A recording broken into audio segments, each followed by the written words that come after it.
John, Go ahead, your thoughts? Two individual champions. You probably wanted as a team to do a little bit better today, but you still get the two individual champions. Sure. I mean, a lot of silver linings, I guess. To have two individual champions is really neat, and especially those two, and Mary finishing her collegiate career, and Gavin being able to come in and win one as well. So, yeah, I mean, I'm really proud of those two, and pleased for them to win an individual championship.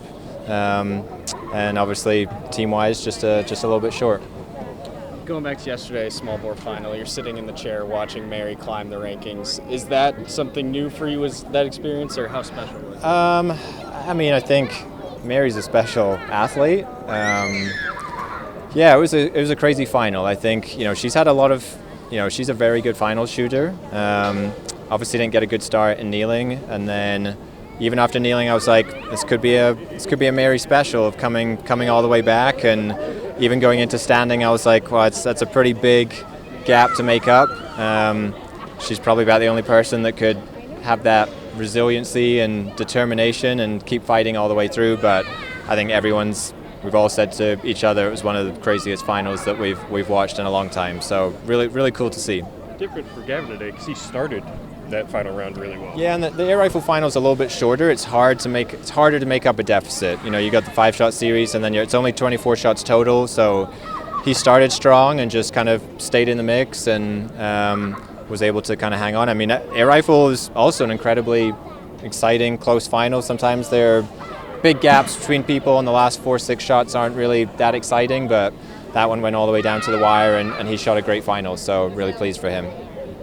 Is it harder to watch that final round from your position when you've got multiple competitors in that final round? No, I don't think so. I mean, you're rooting them all on, and I think when there's multiple ones in there, you've got better odds. So it's almost easier to have multiple team members in there. So no, you're kind of rooting for both of them, and great to see both of them get on the podium for it. Coach, what makes a good final shooter?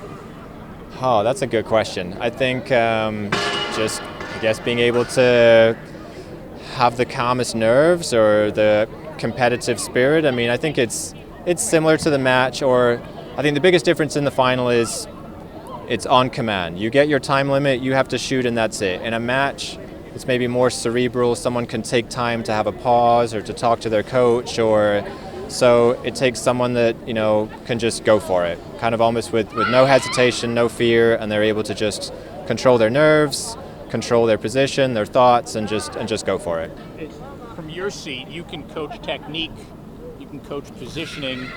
Can you coach nerves? No, not a whole lot. You can try and maybe redirect them if you know that they're maybe getting nervous, or you can give them a couple little directions to keep them basically present and focused on one thing. I mean, I think that's our sport in general, whether it's the final or the match, of not getting into the future, not being in the past, controlling what you can control, and just staying present. So you can give them a few little directions, but for the most part, you don't know what they're thinking, and they have to have that mental toughness to manage their inner dialogue and their thoughts, and I think that's the difference too in a final, of someone who's able to just regulate their thoughts. Over your 18 years, you've had some terrific shooters that have won medals at the Olympics.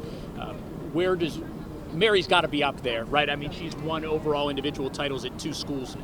For sure, yeah, she's right up there for sure. It's hard to split some of the great ones that we've had, but her competitive spirit, her resiliency, her determination, and obviously her ability as a shooter is there as well, but I think that mental side is what separates her. She's not afraid to be uncomfortable. Whatever the stage, whether one person's watching or hundreds of people are watching, she's still able to perform. So yeah, she's one of the best, and it's been amazing for us to have her here for 2 years. Both Gavin and Mary mentioned wanting to hear the crowd.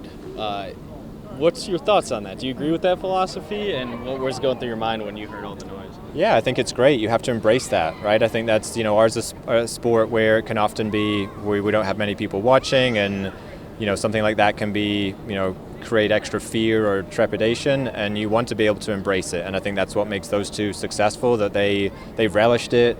It wasn't like, oh, crap, so many people are watching, or they weren't worried about anything. They just went for it. So yeah, it was great to have the crowd cheering and people getting into it, and those two embraced it, and that's what makes them special. Could you tell it was Matt Sanchez leading the charge with that? I had a sneaky suspicion from the day before who it was, yeah. So. And then I think Mary said that she saw Gavin, I think on his last shot, the tip of his rifle moved a little bit right before he shot it. What's it say about him, I guess, to notice that he's moving that little bit and take that extra beat, I guess, to make a winning shot? Yeah, he was definitely moving. Yeah, I don't think he particularly loved his last shot, but that often, if your timing and your reactions and your triggering are good enough, you get away with a little bit of movement, and it's very normal for it to be a little bit more heart rate, a little bit movement on that last shot, and it's all about, kind of like you said, timing and reactions, and he did what he needed to do to get the shot off and shoot a good one.